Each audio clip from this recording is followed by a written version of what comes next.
오늘 본문의 배경은 솔로몬이 아버지 다윗 왕도 건축하지 못한 예루살렘 성전 건축을 시작하여서 7년이라는 긴 공사를 시작할 때를 배경으로 하고 있습니다. 이윽고 7년이라는 예루살렘 성전의 공사를 모두 마칠 때에 아라비아 반도 남쪽에 위치한 고대 나라인 스바 왕국의 여왕이 예루살렘을 방문하였을 때를 성경이 기록하고 있습니다. 이때 스바 여왕은 예루살렘 성전을 방문하여 두 가지 느낀 점을 성경이 기록하고 있는데, 첫째는 이 시바 여왕은 어려운 질문들을 계속 솔로몬에게 물었는데, 이에 대하여 열왕기상 10장 3절에서 솔로몬이 그가 묻는 말에 다 대답하였으니 왕이 알지 못하여 대답하지 못한 것이 하나도 없었더라라고 하였습니다. 스바 여왕은 이런저런 어려운 문제들을 이스라엘 왕이 솔로몬에게 물었는데 하나도 막힘이 없이 대답하지 못한 것이 하나도 없었다라고 솔로몬의 지혜에 놀라고 감탄하였던 것입니다. 두 번째는 이 솔로몬의 왕궁과 예루살렘 성전의 화려함과 웅장함을 감탄하였다라고 하였습니다. 역대하 9장 3절과 4절에 보면 스바 여왕이 솔로몬의 지혜와 그가 건축하는 궁과 여호와의 전에 올라가는 층계를 보고 정신이 황홀하여라고 기록하고 있는 것입니다. 특별히 예루살렘의 성전의 계단을 바라보면서 정신이 황홀하였다라고 할 만큼 예루살렘 성전은 화려하였고 웅장하였다라는 것을 우리가 엿볼 수 있는 것입니다.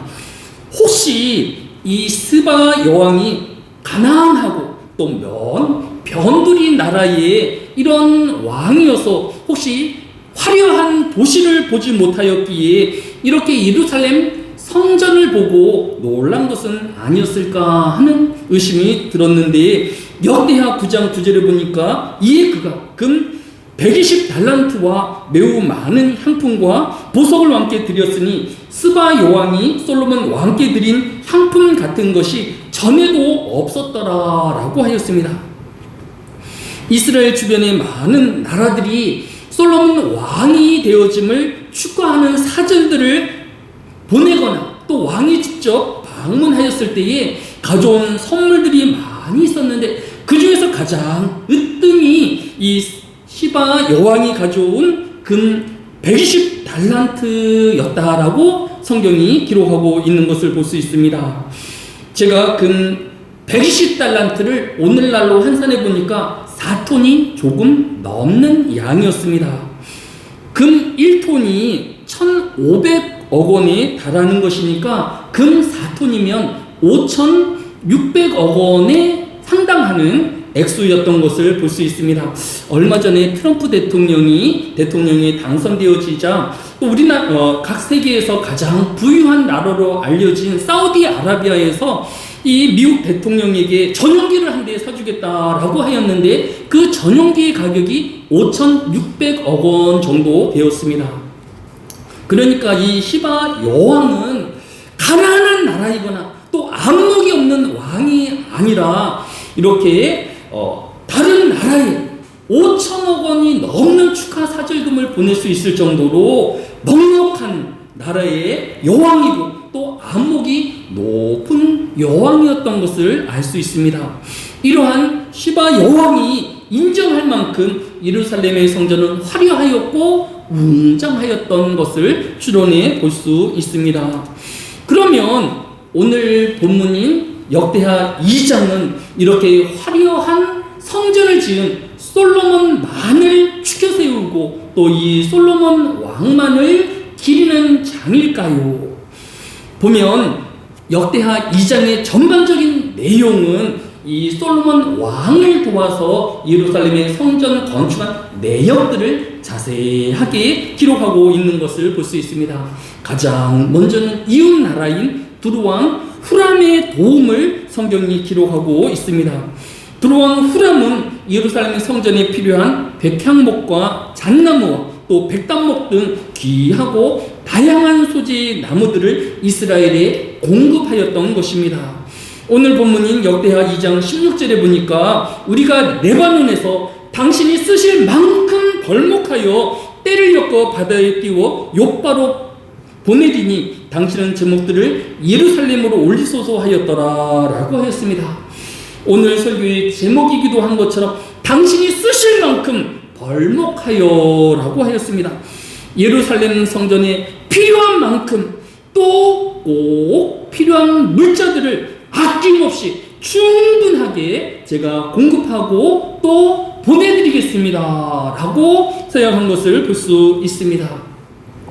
또 예루살렘 성전 건축에는 수많은 일꾼들이 참여했던 것을 볼 수 있습니다. 역대하 2장 2절에 보면 솔로몬이 이에 짐꾼 7만 명과 산에서 돈을 떠낼 자 8만 명과 이를 감독할 자 3,600명을 뽑고 라고 하였습니다. 예루살렘 성전의 건축 자재를 옮기는 데 필요한 짐꾼이 7만 명이 동원되었고 또 백합목과 같은 나무 외에 또 석재들도 많이 들어갔는데 이러한 석재들을 캐내고 이동하기 위하여 7만여 명의 석공이 필요하였다라는 것입니다. 그리고 이러한 모든 공사를 계획하고 실행할 수 있도록 감독할 사람이 3,600명이 동원되었다라고 하였습니다. 한마디로 예루살렘 성전의 건축은 솔로몬 왕 한 사람의 역할이 아니라 두루왕 후람과 또 수많은 일꾼들이 협력하여서 이 예루살렘 성전을 건축하였다라는 것을 알 수 있습니다. 이처럼 하나님의 역사는 한 사람에 의해서 이루어지는 것이 아니라 많은 사람들의 동역자들이 또 많은 사람들의 협력자들이 함께 이루어가는 사역인 것입니다. 신약시대의 사도 바울 역시 그러하였습니다. 빌레몬서 1장 24절에 보면 또한 나의 동역자 마가, 아리스다고, 데마, 누가가 문안하느니라 라고 하였습니다. 사도 바울은 자신의 제자인 마가를 동역자라고 소개하고 있는 것을 볼 수 있습니다. 마가와 아리스다고 또 데마와 누가와 같은 수많은 동역자들, 협력자들이 사도 바울과 함께 땅끝까지 복음을 전파하였던 것입니다. 이런 모든 한 사람 한 사람들의 이름이 신약성경 곳곳에 기록되어 오늘날까지 우리에게 전해지고 있는 것입니다. 그렇다고 해서 모든 동역자들이 사도 바울과 끝까지 함께한 것은 아니었습니다. 디모데후서 4장 10절은 데마는 이 세상을 사랑하여 나를 버리고 데살로니가로 갔고 라고 하였습니다. 성경학자는 데마는 데살로니가 사람이었는데 이제 사도 바울이 2차 로마 감옥에 투옥되어지자 두려움과 또 그동안 잊고 있었던 세상의 달콤함을 기억하여서 처음 신앙과 하나님을 버리고 자신의 고향인 데살로니가로 간 것이라고 추정하고 있는 것을 볼 수 있습니다. 또 솔로몬 왕도 그러야 했습니다. 처음에는 그가 하나님 앞에 1,000번제를 드리는 신실한 신자였지만 1,000명이 넘는 이방인들에 휩싸여서 결국은 우상을 섬기고 방탕한 삶을 살아갔던 것을 볼 수 있습니다. 다행인 것은 솔로몬은 데마와 같이 끝까지 하나님을 외면하지 아니하고 회개하고 또 돌아와서 전도서와 잠언서 그리고 시편 72편과 시편 127편을 기록하였던 것입니다. 솔로몬이 기록한 시편 127편 1절을 보니요, 여호와께서 집을 세우시 아니하시면 세우는 자의 수고가 헛되며 여호와께서 성을 지키지 아니하시면 파수꾼이 깨어 있음이 헛되도다라고 기록하고 있는 것을 볼 수 있습니다. 젊은 시절에 자신의 힘으로 이스라엘을 지키고 예루살렘 성벽을 지키는 것 같았지만 하나님이 도우시고 하나님이 간섭하지 않으시면 그 모든 것이 헛된 것임을 뒤늦게 깨닫고 회개하였던 솔로몬 왕의 모습을 볼 수 있는 것입니다. 이처럼 하나님 없는 삶이 허무하고 무의미하다라는 것을 모든 사람들이 알아야 하는 것입니다. 더 이상 탕자처럼 죄악에 머물 것이 아니라 회개하며 또 하나님께로 돌아오는 모든 사람이 되어질 수 있도록 위하여 함께 기도하여야 할 것입니다. 결론은 성도는 혼자 신앙생활하는 것이 아니라 교회라는 신앙 공동체를 주신 하나님의 은혜 안에서 성장해 나아간다라는 것입니다. 때로는 어제 형제였고 자매였던 이들이 떠나가기도 하고 끝까지 함께 있을 것 같은 데마가 자신을 배신하며 떠나간 것처럼 많은 부침이 있겠지만 그러나 그 가운데서 하나님의 일을 협력하는 협력자들이 또 함께 동업하는 동업자들이 끝까지 남아있음을 기억해야 할 것입니다. 이처럼 솔로몬 왕이 지은 예루살렘 성전은 솔로몬 왕 혼자 지은 것이 아니라 수많은 동역자들과 협력자들이 함께하여 이룬 사역인 것을 알 수 있습니다. 성도는 나만을 위하여 사는 존재가 아니어야 하는 것입니다. 성도는 주어진 가정의 자리를 지키는 자가 되어야 하는 것입니다. 가족에 누군가가 필요로 하다라고 하면 내 심장이라도 떼어서 그를 도와야 하는 것입니다.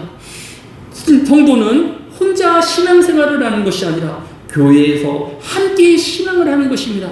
성도가 아픔을 당하고 고통을 당하면 함께 기도하며 그를 위로할 책임이 우리에게 있는 것입니다. 나라가 위기에 닿으면 도망가는 자, 또 숨는 자가 아니라 그 나라를 지키기 위하여 나서는 자가 되어야 하는 것입니다. 성도는 하나님의 사역 위에, 교회 위에, 가정 위에, 교회를 위하여 헌신할 준비가 되어 있는 자들이어야 하는 것입니다. 이 한날에도 이기적인 삶이 아니라 가정을 지키기 위하여, 교회를 지키기 위하여, 국가를 지키기 위하여, 하나님이 주신 사명을 위하여 기꺼이 헌신자가 되어지며 도움자가 되어지고 협력자가 되어지시는 저와 여러분 되어지시기를 예수님의 이름으로 축복합니다. 두 번째, 오늘 본문이 주는 교훈은 이스라엘 땅에는 유대인만 사는 것이 아니었다라는 것입니다.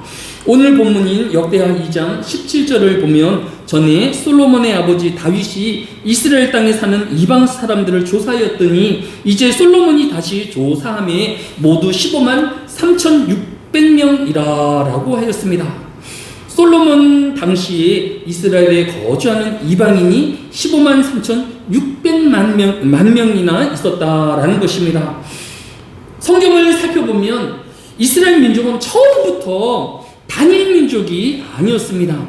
출애굽기 12장 48절에 보니까 너희와 함께 거류하는 타국인이 여호와의 유월절을 지키고자 하거든이라고 하였습니다. 즉 출애굽 때부터 이스라엘 민족 안에는 여러 이방 사람들이 함께 하고 있었던 것을 볼 수 있습니다. 이스라엘 백성들은 이방 민족에 대해서 배타적이거나 또 적대적인 민족이 처음부터 아니었습니다. 하나님을 경외하기만 하면 그들이 유대인이 아니더라도 그들과 함께 나라를 이루고 하나님을 경외하는 다민족 국가였던 것을 볼 수 있습니다. 그런데 오늘날 순혈주의라는 것이 또 많은 사람들에게 이루어지고 있는 것을 볼 수 있습니다.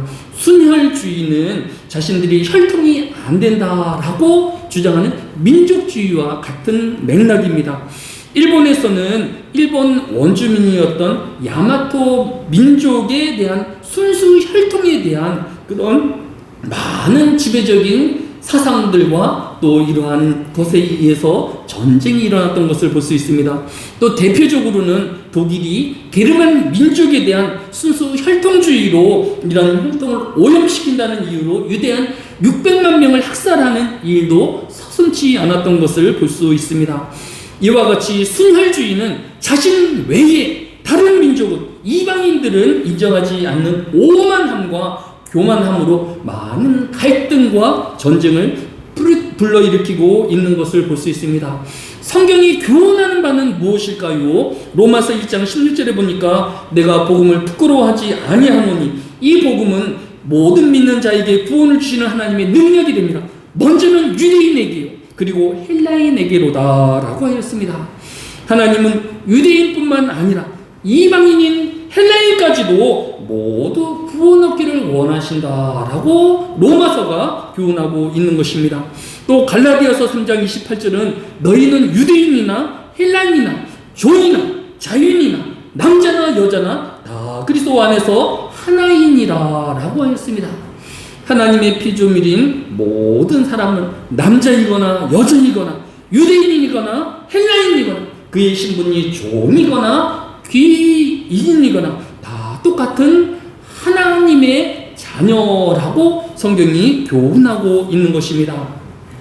따라서 우리는 내 나라 사람, 내 가족만을 위할 것이 아니라 하나님이 지으신 모든 사람을 존귀 여기고 그를 위하여 기도하며 사랑하는 우리 모두가 되어야 할 것입니다.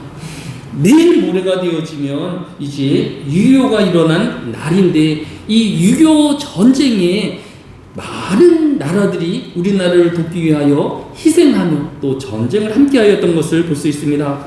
이번 주 신문에 난 1950년 11월 말에 뉴스되어진 기록을 보면 이날 서울을 기록한 종군기자 톰 피터스 목사는 동화에서 나올 법한 장면이 있었다. 주변에는 러시아 전차, 미군 전차, 박격포, 포탄 파괴된 도로가 널려 있었고 흙먼지가 하늘을 가리웠다. 서울역, 중앙우체국, YMCA 수많은 교회당이 모두 불탔다. 그러나 주일 아침이 되자 폐허 사이로 사람들이 모여서 예배를 드리기 시작하였다.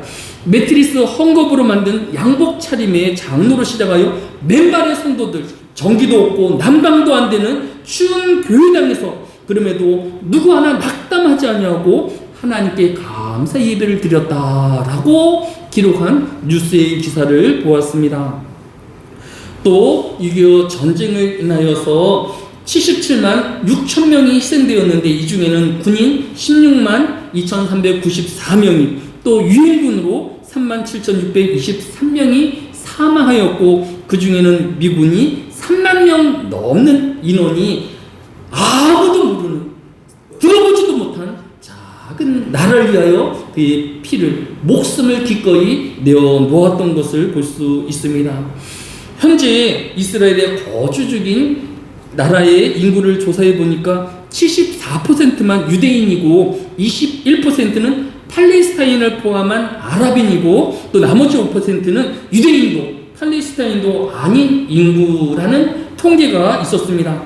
즉 이스라엘에 거주하는 25%는 유대인이 아닌 것입니다. 따라서 이스라엘은 더 이상 이방 민족들을 적대시하고 또 그들을 배타적이 하는 그런 것을 지양하고 이제 이방 민족에 대한 존중함과 배려함을 배워야 할 것입니다. 주변 나라들과 꾸준한 대화와 또 지금 벌이고 있는 팔레스타인과의 전쟁, 또 레바논과의 전쟁, 또 이란과의 전쟁을 종식하기 위하여 대화의 자리로 나와야 할 것입니다. 이 시간 이스라엘이 더 이상 배타적인 순혈주의로 가지 아니하고 주변에 있는 모든 나라들과 협력하며 존중하고 배려한 나라가 되어질 수 있도록 또 우리도 모든 주변의 사람들을 편견을 바라보지 아니하고 똑같은 하나님의 사람으로 인정하고 그들을 위하여 존중할 수 있는 마음 되기를 위하여 기도해야 할 것입니다. 우리나라에도 통계에 따르면 작년 2024년 국내 이주민은 265만 명에 달한다고 하였습니다. 이 통계는 우리나라 10명, 100명 중에서 5명이 외국인이다라는 통계인 것입니다. 더 이상 수년주의에 집착하여서 이방의 또 외국인들을 다른 존재로 멸시하거나 그들을 배타적으로 바라볼 것이 아니라 똑같은 하나님의 피조물이며 또 하나님의 은혜가 필요한 또 하나님의 사랑받는 존재인 것을 깨닫고 전도하는 일에 또 기도의 대상이 되어야 할 것입니다. 끝으로 오늘 본문이 교훈하는 것은 아무리 외국이나 하더라도 그들의 능력이 있으면 그들을 존중하며 지도자로 또 감독으로 세워야 한다라는 것입니다. 오늘 본문인 역대하 2장 18절에 보니까 그 중에서 7만 명은 진군이 되게 하였고 8만 명은 산에서 벌목하게 하였고 3,600명은 감독으로 삼아 백성들에게 일을 시키게 하였더라라고 하였습니다. 솔로몬 왕은 이방인이라고 하여서 그들을 무조건 노예로 시키고 종으로만 삼지는 않았다라는 것입니다. 15만 명 중에서 3,600명은 감독이 되어 백성을 일시키는 감독자로 지도자로 세웠다라고 성경이 기록하고 있는 것을 볼 수 있습니다. 따라서 솔로몬 왕은 능력이 있는 사람이라고 하면 그가 비록 자국민이 아니더라도 실력에 맞는 대우와 처우를 행하였다라는 것을 알 수 있습니다. 이번 달 신문을 살펴보면서 공통적인 점들을 한 가지 발견하였는데 은행들이 좀 많이 있지 않습니까? 뭐 국민은행도 있고 하나은행도 있고 또 신한은행도 있고 한데 다른 은행들이 이렇게 요즘 보니까 대출로 인해서 엄청난 이렇게 이익을 내는 것을 볼 수 있습니다. 그런데 그 중에서 딱 한 은행, 우리 은행만 이렇게 다른 은행에 비해서 너무 형편없는 이런 이제 주가라든지 또 이런 형편을 보내오고 있는 것을 볼 수 있습니다. 그런데 이번 달에 우리 은행이 설립되어진 지 60년 만에 처음으로 외부 인사가 CEO로 임명되었다라는 뉴스가 이번 달에 있었습니다. 이처럼 기존까지는 우리 은행은 자기네 회사 사람들만 제일 높은 자리까지 올라갈 수 있었는데 이번에 60년 만에 이제 다른 회사에 있던 사람을 고위 CEO로 임명하여서 이제 체질을 바꾸는 작업을 하였다라는 것입니다. 또 이번 달에 또 재미있는 뉴스가 있었는데 우리가 생각할 때 축구하면 가장 강한 나라가 브라질이지 않습니까? 하기 때문에 지금까지 브라질은 자국의 감독을 자국의 사람들만으로만 감독을 세웠었습니다. 우리가 잘 알고 있는 2002년 우리나라에서 올림픽이 됐을 때 우승한 나라가 바로 브라질이었습니다. 그런데 그 우승을 한 이후로 지금까지 20년 동안 브라질은 월드컵 대회에서 4강 1번, 나머지 4번은 8강밖에 올라가지 못하였습니다. 그래서 이번에 지난달 12일에 이 브라질 축구 대표팀의 감독으로 이탈리아 출신인 카를로 안첼로티를 이 브라질의 감독으로 선임했다라고 합니다. 얼마나 자존감이 있고 자신의 축구가 최고라고 하였던 이 브라질도 이탈리아의 명 감독을 자신의 국가대표의 감독으로 세워서 체질 개선을 지금 꾀하고 있는 것을 볼 수 있습니다. 이처럼 순혈주의는 성경적인 교훈이 아닌 것입니다. 내 사람이니까, 내 가족이니까, 나하고 아는 사람이니까 그 사람을 세우는 것은 성경의 교훈이 아니라는 것입니다. 출애굽기 18장 27절에 보면 너는 또 온 백성 가운데서 능력 있는 사람을 택하여 그들을 백성의 우두머리 곧 천부장과 백부장과 50부장과 10부장을 삼으매 라고 하였습니다. 성경이 지도자를 삼는 것은 그들의 혈통이나 배경이 아니라 능력 있는 사람 딱 한 가지만을 들고 있는 것을 볼 수 있습니다. 따라서 이제 솔로몬이 이렇게 비록 이방인이었지만 그들을 자신의 백성을 다스리는 지도자로 또 감독으로 세웠던 것처럼 또 우리 은행이 또 부자나들이 자신의 회사의 사람들이 아닌 자국민이 아닌 사람을 자신의 국가 대표 감독으로 또 은행의 가장 높은 CEO로 선임한 것처럼 능력 있는 사람들이 지도자가 되어지고 대접을 받는 그런 정치가 되어야 할 것입니다. 이제 새로운 정부에서 많은 또 장관들이 필요하고 지도자들이 필요할 터인데 우리 편이니까 우리 당 사람이니까 우리 지역이니까 또 나와 가까운 사람이니까가 아닌 정말로 능력 있는 사람 모든 사람들의 존경을 받는 사람들이 뽑히기 위하여 기도해야 할 것입니다. 한 가지 덧붙인다라고 하면 마태복음 20장 26절에서 너희 중에는 그렇지 아니하니 너희 중에 누구든지 크고자 하는 자는 너희를 섬기는 자가 되고라고 하였습니다. 예수님은 지도자가 되어야 할 사람, 높은 위치에 있는 사람들은 겸손한 사람, 또 자신을 낮추는 사람들이어야 할 것이다 라고 하였습니다. 이제 많은 지도자들을 필요하는 대한민국과 또 세계의 많은 지도자들이 새롭게 나타나야 할 터인데 겸손한 사람이 또 섬기우기를 즐겨하는 사람들이 또 능력 있는 사람들이 이런 정치 지도자와 또 감독의 자리에 앉을 수 있기를 위하여 기도해야 할 것입니다. 오늘 성경이 교훈하는 역대하 2장의 교훈은 하나님의 일은 혼자 행하는 이런 일이 아니라 동업자들과 협력자들과 함께 하는 사역이다라는 것을 교훈하고 있습니다. 또 오늘 역대하 2장 2절은 순혈주의가 아닌 모든 사람은 하나님 앞에 똑같은 피조물이며 하나님의 사랑과 구원의 대상임을 우리에게 교훈하여 주고 있습니다. 오늘 역대하 2장 2절은 지도자가 되고자 하는 사람은 겸손한 사람이어야 합니다. 능력 있는 사람이어야 합니다. 모든 사람들의 이런 마음을 흡족해 하는 좋은 지도자들이 뽑혀지고 또 세상을 또 지도해 나갈 그런 지도자들이 또 나타나기를 위하여 함께 기도하여 주시기를 예수님의 이름으로 축복합니다.